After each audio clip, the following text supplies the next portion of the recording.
श्रीगणेशाय नमः। इन्द्र उवाच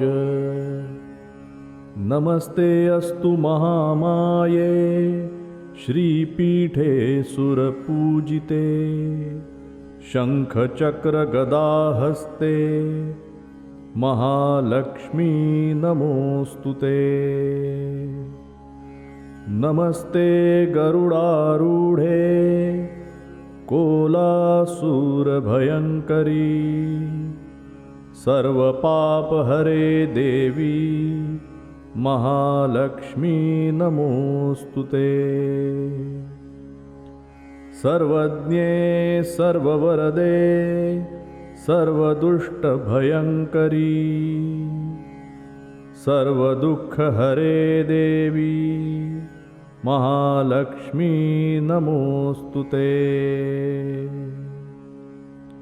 सिद्धिबुद्धिप्रदे देवी भुक्तिमुक्तिप्रदायिनी मन्त्रमूर्ते सदा देवी महालक्ष्मी नमोऽस्तुते। आद्यन्तरहिते देवी आद्यशक्ति महेश्वरी योगजे योगसम्भूते महालक्ष्मी नमोऽस्तुते। स्थूलसूक्ष्ममहारौद्रे महाशक्ति महोदरे महापापहरे देवी महालक्ष्मी नमोऽस्तुते।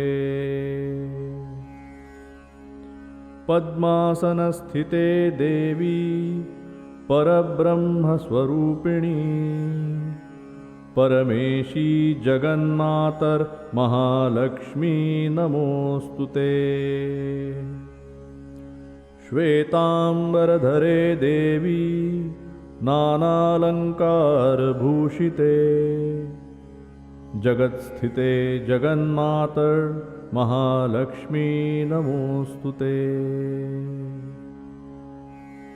महालक्ष्म्यष्टकस्तोत्रं य पठेद्भक्तिमान् नरः सर्वसिद्धिमवाप्नोति राज्यं प्राप्नोति सर्वदा।